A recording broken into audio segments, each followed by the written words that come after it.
സുഹൃത്തുക്കളെ നമസ്കാരം. ഇന്ന് നമ്മൾ സംസാരിക്കുന്ന ഒരു ടോപ്പിക് എന്ന് പറയുന്നത് ന്യൂസിലാൻഡിലേക്ക് ഒത്തിരി കുട്ടികൾ ഹയർ എഡ്യൂക്കേഷനായിട്ട് വരുന്നുണ്ട്. ആ ഹയർ എഡ്യൂക്കേഷന് നമ്മുടെ നാട്ടിൽ നിന്ന് വരുന്ന കുട്ടികൾ പാർട്ട് ടൈം ജോബ് കിട്ടാനായിട്ട് അനുഭവിക്കുന്ന ഒരു ദുരിതത്തെക്കുറിച്ചാണ്. ആ ഒരു ദുരിതത്തെക്കുറിച്ച് മാത്രമല്ല നമ്മൾ പറയുന്നത്, ന്യൂസിലാൻഡിൽ വരുന്ന കുട്ടികൾ പഠിക്കാനായിട്ട് വരുന്ന ആളുകൾക്ക് എങ്ങനെ കുറച്ചുകൂടി അഡ്വാൻസ്ഡ് ആയിട്ട് ജോബ് സെർച്ച് നടത്താം, അല്ലെങ്കിൽ ഒരു പാർട്ട് ടൈം ജോബ് പെട്ടെന്ന് കണ്ടുപിടിക്കാനായിട്ടുള്ള കുറച്ച് പൊടിക്കൈകൾ കൂടിയാണ് നമ്മൾ ഇന്നത്തെ വീഡിയോയിൽ ഡിസ്കസ് ചെയ്യുന്നത്. അപ്പോൾ നിങ്ങൾക്കറിയാം, നാട്ടിൽ നിന്ന്, അതായത് നമ്മുടെ കേരളത്തിൽ നിന്ന് ഒത്തിരി സ്റ്റുഡൻസ് ഇപ്പോൾ പുറത്തേക്ക് പഠിക്കാനായിട്ട് പോകുന്നുണ്ട്. അങ്ങനെ പോകുന്ന ഒത്തിരി സ്റ്റുഡൻസിൻ്റെ ഒരു ടോപ്പ് ഡെസ്റ്റിനേഷൻസിൽ ഒന്നാണ് ന്യൂസിലാൻഡ്. അപ്പോൾ ഈ റീസെൻ്റായിട്ട് ഒത്തിരി ആളുകൾ ന്യൂസിലാൻഡിൽ പഠിക്കാനായിട്ട് വന്നിട്ടുണ്ട്. അങ്ങനെ വരുന്ന ഒട്ടുമിക്ക ആൾക്കാരും പഠിക്കാനായിട്ട് ആണ് വരുന്നതെങ്കിലും അവരുടെയൊക്കെ ഒരു ആഗ്രഹം എന്ന് പറയുന്നത് ന്യൂസിലാൻഡിൽ പെർമനൻ്റ് ആയിട്ട് സെറ്റിൽ ആവാനായിട്ട് പറ്റുന്ന എന്തെങ്കിലുമൊക്കെ ഒരു ജോലി കണ്ടെത്തി ന്യൂസിലാൻഡിൽ തന്നെ സെറ്റിൽ ആവുക എന്നുള്ളതാണ്. പക്ഷേ ഈ റീസെൻ്റായിട്ട് വരുന്ന ഒത്തിരി കുട്ടികൾ വളരെ സ്ട്രഗിൾ ചെയ്യുന്നുണ്ട്.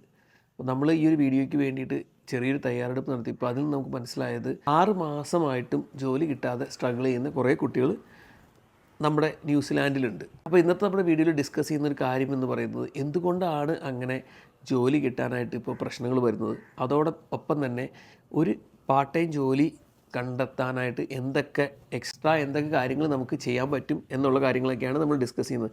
അപ്പോൾ വീഡിയോ നിങ്ങൾ മുഴുവനായിട്ട് കാണുക. തീർച്ചയായിട്ടും നിങ്ങൾക്ക് ഈ വീഡിയോ കണ്ടാൽ കുറച്ച് ഇൻഫർമേഷൻ അല്ലെങ്കിൽ ഒരു ജോബ് കണ്ടെത്താനുള്ള കുറച്ച് പൊടിക്കൈകൾ നിങ്ങൾക്ക് കിട്ടും. അതോടൊപ്പം തന്നെ നമ്മുടെ മറ്റുള്ള വീഡിയോസൊക്കെ ഒന്ന് ചെക്ക് ചെയ്ത് നോക്കുക. ഞാൻ ഷെയർ ചെയ്യുന്ന വീഡിയോസൊക്കെ നമ്മുടെ അനുഭവങ്ങളും നമ്മുടെ സുഹൃത്തുക്കളുടെയൊക്കെ അനുഭവങ്ങളാണ്. 10 വർഷത്തോളമായിട്ട് ന്യൂസിലാൻഡിൽ ജീവിച്ച ഒരു എക്സ്പീരിയൻസാണ് നമ്മുടെ ചാനലിലൂടെ ഷെയർ ചെയ്യുന്നത്. അപ്പോൾ എന്തെങ്കിലുമൊക്കെ നമ്മുടെ പറയുന്ന കാര്യങ്ങളെക്കുറിച്ച് അഭിപ്രായ വ്യത്യാസങ്ങളുണ്ടെങ്കിൽ തീർച്ചയായിട്ടും നിങ്ങളുടെ ഫീഡ്ബാക്ക് നിങ്ങൾ കമൻറ്റായിട്ട് ഷെയർ ചെയ്യുക.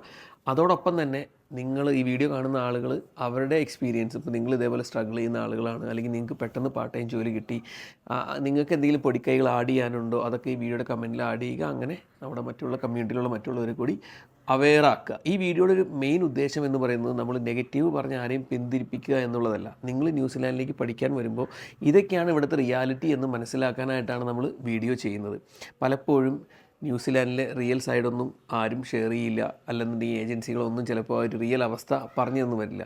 അപ്പോൾ നമ്മൾ മാക്സിമം ട്രൈ ചെയ്യുന്നത് ഓണസ്റ്റായിട്ട് ന്യൂസിലാൻഡിൽ നടക്കുന്ന സംഗതികൾ നമ്മുടെ ഫ്രണ്ട് സർക്കിളിൽ നിന്നും അല്ലാതെ പല സിറ്റികളിലുള്ള പല സ്റ്റുഡൻസിൽ നിന്നൊക്കെ ഉള്ള എക്സ്പീരിയൻസാണ് നമ്മൾ വീഡിയോ ആയിട്ട് പ്രസൻറ്റ് ചെയ്യുന്നത്. അപ്പോൾ നിങ്ങൾക്കറിയാം, പല ആളുകളും നാട്ടിൽ നിന്ന് ലോണൊക്കെ എടുത്ത് 20, 25, 30 ലക്ഷം രൂപയൊക്കെ മുടക്കിയിട്ടാണ് ന്യൂസിലാൻഡിൽ 1 ഇയറിൻ്റെ 2 ഇയറിൻ്റെ 3 ഇയറിൻ്റെയൊക്കെ കോഴ്സുകൾ പഠിക്കാൻ വരുന്നത്. അപ്പോൾ പാർട്ട് ടൈം ജോലി ലഭിക്കുക എന്നുള്ളത് വളരെ ഇമ്പോർട്ടൻ്റ് ആയിട്ടുള്ള കാര്യമാണ്. കാരണം പാർട്ട് ടൈം ജോലി കിട്ടിയില്ല എന്നുണ്ടെങ്കിൽ നമുക്ക് നാട്ടിൽ നിന്ന് നമ്മുടെ പാരൻസിൽ നിന്നൊക്കെ വീണ്ടും കാശ് ന്യൂസിലാൻഡിലേക്ക് എക്സ്ട്രാ കൊണ്ടുവരേണ്ടതായിട്ടുണ്ട്. പലപ്പോഴും പലർക്കും അതൊന്നും അഫോർഡ് ചെയ്യാൻ പറ്റാറില്ല. അപ്പോൾ നിങ്ങൾ മനസ്സിലാക്കേണ്ട ഒരു കാര്യം എന്ന് പറയുന്നത്, ഇപ്പോൾ 3 to 6 മന്ത്സൊക്കെ പലർക്കും സ്റ്റുഡൻസിന് ജോലി കിട്ടാനായിട്ട് എടുക്കുന്നുണ്ട്. അപ്പോൾ ആ രീതിയിലുള്ളൊരു ഫിനാൻഷ്യൽ പ്ലാനിങ് നിങ്ങൾ കോഴ്സ് ചെയ്യാനായിട്ട് വരുമ്പോൾ പ്ലാൻ ചെയ്യുക. ഇനി നമുക്ക് എന്തൊക്കെയാണ് ന്യൂസിലാൻഡിൽ ഇപ്പോൾ ലേറ്റസ്റ്റായിട്ട് ജോലി കിട്ടാനായിട്ട് ഒരു സ്ട്രഗിൾ ഉള്ളതെന്ന് നമുക്ക് മനസ്സിലാക്കാം. അതിൻ്റെ അകത്ത് ഏറ്റവും ഫസ്റ്റ് ഒരു ഫാക്ടർ എന്ന് പറയുന്നത്, റീസെൻ്റായിട്ട് വളരെ വലിയ മൈഗ്രേഷനാണ് ന്യൂസിലാൻഡിലേക്ക് നടന്നുകൊണ്ടിരിക്കുന്നത്. അത് സ്റ്റുഡൻസായിട്ടും അല്ലാതെ ഇപ്പോൾ പല ജോലികൾക്കായിട്ടും ഫാമിലി ആയിട്ടും ഒത്തിരി ആളുകൾ മൈഗ്രേറ്റ് ചെയ്യുന്നുണ്ട്. അപ്പോൾ അങ്ങനെ വരുമ്പോൾ ഉണ്ടാകുന്ന ഒരു പ്രശ്നം എന്ന് പറയുന്നത്, ഒത്തിരി ആളുകൾ മൈഗ്രേറ്റ് ചെയ്യുമ്പോൾ ഈ അവിടെയുള്ള ജോലികളൊക്കെ ഈ റീസെൻ്റായിട്ട് മൈഗ്രേറ്റ് ചെയ്ത ആളുകൾ എടുക്കും, കോമ്പറ്റീഷൻ കൂടും. അങ്ങനെ വരുമ്പോൾ സ്റ്റുഡൻസായിട്ട് വരുന്നവർക്കൊക്കെ പലപ്പോഴും ജോലി കിട്ടാൻ പാടാണ്. കാരണം അവർക്കൊക്കെ ആഴ്ചയിൽ 20 അവേഴ്സൊക്കെ വർക്ക് ചെയ്യാൻ പറ്റുള്ളൂ. അവരുടെ അവൈലബിലിറ്റി വളരെ ലിമിറ്റഡാണ്. അപ്പോൾ അതൊരു ഫാക്ടറാണ്. രണ്ടാമത്തെ ഒരു ഫാക്ടർ എന്ന് പറയുന്നത്, റീസെൻ്റായിട്ട് നിങ്ങൾക്കറിയാം, ന്യൂസിലാൻഡ് റിസഷനിൽ അകപ്പെട്ടു. ഒരു ഫിനാൻഷ്യൽ ക്രൈസിസിലൂടെയാണ് ന്യൂസിലാൻഡ് കടന്നു പോകുന്നത്. അപ്പോൾ ഒത്തിരി കമ്പനികളെല്ലാം പൂട്ടി. ഉള്ള കമ്പനികളെല്ലാം ഹൈ ഇൻട്രസ്റ്റ് റേറ്റ് മൂലം അവർക്കെല്ലാം അവരുടെ ഒരു ബിസിനസ്സിൻ്റെ എക്സ്പെൻസസ് വളരെ കൂടുതലാണ്. അപ്പോൾ അവർ മാക്സിമം ട്രൈ ചെയ്യുന്നത് എക്സ്പെൻസ് എങ്ങനെ വെട്ടിച്ചുരുക്കാം എന്നുള്ള കാര്യമാണ്. അപ്പോൾ അതുകൊണ്ട് അങ്ങനെ വെട്ടിച്ചുരുക്കുമ്പോൾ അവരൊന്നും എക്സ്ട്രാ ജോലികൾ ചിലപ്പോൾ കൊടുത്തു വരില്ല. എവിടെയൊക്കെ അവർ ജോലി കട്ട് ചെയ്യാൻ പറ്റുമോ അവിടെയൊക്കെ ജോലി കട്ട് ചെയ്യും. അതോടൊപ്പം തന്നെ ന്യൂസിലാൻഡിലുള്ള ഒത്തിരി ആളുകളുടെ ജോലി നഷ്ടപ്പെട്ടു. അതിനെക്കുറിച്ചൊരു വളരെ ഡീറ്റെയിൽഡ് ആയിട്ട് വീഡിയോ നമ്മൾ ചെയ്തിരുന്നു. ആയിരക്കണക്കിന് ആളുകളാണ് ന്യൂസിലാൻഡിൽ ജോലി നഷ്ടപ്പെട്ടത്, അല്ലെങ്കിൽ പല കമ്പനികൾ പൂട്ടി. അപ്പോൾ ആ ജോലി നഷ്ടപ്പെട്ട ആളുകളും അങ്ങനെ കമ്പനി പൂട്ടിയ ആളുകളെല്ലാം ഇപ്പോൾ ഉള്ള അവൈലബിൾ ആയിട്ടുള്ള ജോലികൾക്കൊക്കെ വേണ്ടി അപ്ലൈ ചെയ്യും. അപ്പോൾ എഗെയിൻ കോമ്പറ്റീഷൻ വീണ്ടും കൂടും. പിന്നെ മൂന്നാമത്തൊരു കാര്യം, പലപ്പോഴും നമ്മുടെ നാട്ടിൽ നിന്ന് വരുന്ന ആളുകൾക്ക് ന്യൂസിലാൻഡ് എക്സ്പീരിയൻസ് ഇല്ലാത്തത് വലിയൊരു പ്രശ്നമാണ്. അപ്പോൾ അതൊരു catch 22 എന്ന് പറയുന്ന ഒരു അവസ്ഥയാണ്. അതായത് ജോലി കിട്ടണമെങ്കിൽ എക്സ്പീരിയൻസ് വേണം, എക്സ്പീരിയൻസ് ഇല്ലാതെ ജോലി കിട്ടില്ല. അതായത് എക്സ്പീരിയൻസ് ആവണമെങ്കിൽ ജോലി കിട്ടണം. അപ്പോൾ പലപ്പോഴും പല എംപ്ലോയേഴ്സും ന്യൂസിലാൻഡിൽ എക്സ്പീരിയൻസ് ഉള്ള ആളുകളെയാണ് പ്രിഫർ ചെയ്യാറ്. അതൊരു വലിയൊരു കാരണം കൂടിയാണ്. അപ്പോൾ ഇത്ര നേരം നമ്മൾ പ്രശ്നങ്ങളെക്കുറിച്ച് സംസാരിച്ചു. അപ്പോൾ നമുക്ക് ഈ ഒരു പ്രശ്നങ്ങൾക്കെല്ലാം ചെറിയൊരു സൊല്യൂഷൻ കൂടി എങ്ങനെ കണ്ടെത്താമെന്ന് നോക്കാം. അപ്പോൾ നിങ്ങൾക്ക് ഈ ഒരു ഹൈലി കോമ്പറ്റീറ്റീവ് ആയിട്ടുള്ള മാർക്കറ്റിൽ ചെറിയൊരു അഡ്വാൻറ്റേജ് കിട്ടണമെങ്കിൽ വേണ്ട കുറച്ച് കാര്യങ്ങളാണ് നമ്മളിനി പറയാൻ പോകുന്നത്. അപ്പോൾ നമ്പർ 1 കാര്യം, നിങ്ങൾ ന്യൂസിലാൻഡിൽ എത്തിക്കഴിഞ്ഞാൽ എത്രയും പെട്ടെന്ന് ചെയ്യേണ്ട ഒരു കാര്യം എന്ന് പറയുന്നത് ന്യൂസിലാൻഡിലെ ഡ്രൈവിംഗ് ലൈസൻസ് എടുക്കുക എന്നുള്ളതാണ്. അല്ലെങ്കിൽ നിങ്ങളുടെ ഇന്ത്യൻ ഡ്രൈവിംഗ് ലൈസൻസ് എത്രയും പെട്ടെന്ന് ന്യൂസിലാൻഡ് ഡ്രൈവിംഗ് ലൈസൻസിലേക്ക് കൺവേർട്ട് ചെയ്യുക എന്നുള്ള കാര്യമാണ്. അത് വളരെ ഈസി ആയിട്ടുള്ള കാര്യമാണ്. ഇന്ത്യയിൽ ഡ്രൈവ് ചെയ്ത് പരിചയമുള്ള ലൈസൻസ് ഉള്ളവർക്കാണെങ്കിൽ ന്യൂസിലാൻഡിൽ എത്തിയ ശേഷം 1-2 ഈസി ആയിട്ടുള്ള പ്രോസസ്സിലൂടെ ന്യൂസിലാൻഡ് ഡ്രൈവിംഗ് ലൈസൻസിലേക്ക് വിത്തിൻ ഒരു 1 മന്തിനുള്ളിലൊക്കെ കൺവേർട്ട് ചെയ്യാവുന്നതാണ്. അങ്ങനെ നിങ്ങൾ കൺവേർട്ട് ചെയ്ത് കഴിഞ്ഞാൽ നിങ്ങൾക്കുള്ള അഡ്വാൻറ്റേജ് എന്താണെന്ന് വെച്ച് കഴിഞ്ഞാൽ, പലപ്പോഴും നിങ്ങൾ ന്യൂസിലാൻഡിലെ ജോബ് ലിസ്റ്റിംഗ് എടുത്ത് നോക്കി കഴിഞ്ഞാൽ നിങ്ങൾക്ക് അറിയാൻ പറ്റും, അവരെല്ലാം ചോദിക്കുന്ന ഒരു കാര്യമാണ് നിങ്ങൾക്ക് ന്യൂസിലാൻഡ് ഡ്രൈവിംഗ് ലൈസൻസ് ഉണ്ടോ എന്നുള്ളത്. പല ജോലികൾക്കും അതൊരു അഡ്വാൻറ്റേജ് നൽകുന്ന കാര്യമാണ്. അതിന് പല റീസൺസ് ഉണ്ട്. ഒരു എക്സാമ്പിൾ പറയുകയാണെങ്കിൽ, പലപ്പോഴും പലരും ചെയ്യുന്നൊരു ജോലി എന്ന് പറയുന്നത് സപ്പോർട്ട് വർക്കറായിട്ട് ചെയ്യും. അതായത് പലരുടെയും വീടുകളിൽ പോയിട്ട് അല്പം വയ്യാതിരിക്കുന്ന ആളുകളെയൊക്കെ നമ്മൾ സപ്പോർട്ട് ചെയ്യുന്നൊരു ജോലിയാണ്. ചെറിയ ചെറിയ ടാസ്ക്കൊക്കെ അവർക്ക് ചെയ്തു കൊടുക്കുന്നൊരു ജോലിയാണ് സപ്പോർട്ട് വർക്കറുടെ ജോലി. അപ്പോൾ ആ ഒരു ജോലിക്ക് പലപ്പോഴും കമ്പനിയുടെ കാറാണ് നമ്മൾ ഓടിക്കുന്നത്. അപ്പോൾ അതുകൊണ്ട് അവർക്കൊരു ഇൻഷുറൻസിന് അല്ലെങ്കിൽ ആ ഒരു കമ്പനിയുടെ റൂളായിരിക്കും ന്യൂസിലാൻഡ് ഡ്രൈവിംഗ് ലൈസൻസ് ഉള്ളവർക്കാണ് ആ വണ്ടി ഡ്രൈവ് ചെയ്യാൻ പറ്റുള്ളൂ എന്നൊക്കെ ഉള്ളത്. അതുകൂടാതെ തന്നെ പലപ്പോഴും പല ജോലികൾക്കും ജനറൽ ആയിട്ടുള്ള റിക്വയർമെൻ്റ് ആണ് ന്യൂസിലാൻഡ് ഡ്രൈവിംഗ് ലൈസൻസ് വേണമെന്നുള്ളത്. അങ്ങനെയുള്ളവർക്ക് തീർച്ചയായിട്ടും പ്രിഫറൻസ് ഉണ്ട്. കൂടാതെ നിങ്ങൾക്ക് ന്യൂസിലാൻഡ് ഡ്രൈവിംഗ് ലൈസൻസ് ഉണ്ടെങ്കിൽ പല റൈഡ് ഷെയർ ജോബുകൾ ലൈക്ക് ന്യൂസിലാൻഡിൽ ഇപ്പോൾ ഉള്ള ഡോർ ഡാഷ് പോലെയുള്ള കമ്പനികളൊക്കെ സ്റ്റുഡൻസ് ആണെങ്കിൽ തന്നെയും നിങ്ങൾക്ക് അപ്ലൈ ചെയ്യാമെന്ന് എനിക്ക് തോന്നുന്നു. ഊബറിൽ പറ്റുമെന്ന് എനിക്ക് തോന്നുന്നില്ല. പക്ഷേ എന്നാലും നിങ്ങൾക്ക് ന്യൂസിലാൻഡ് ഡ്രൈവിംഗ് ലൈസൻസ് ഉണ്ടെങ്കിൽ നിങ്ങൾക്ക് ജോലിക്കുള്ള ഓപ്ഷൻസ് കൂടുതലായിരിക്കും. നിങ്ങൾക്ക് ജോബ് മാർക്കറ്റിൽ അഡ്വാൻറ്റേജ് ഉണ്ടാവും.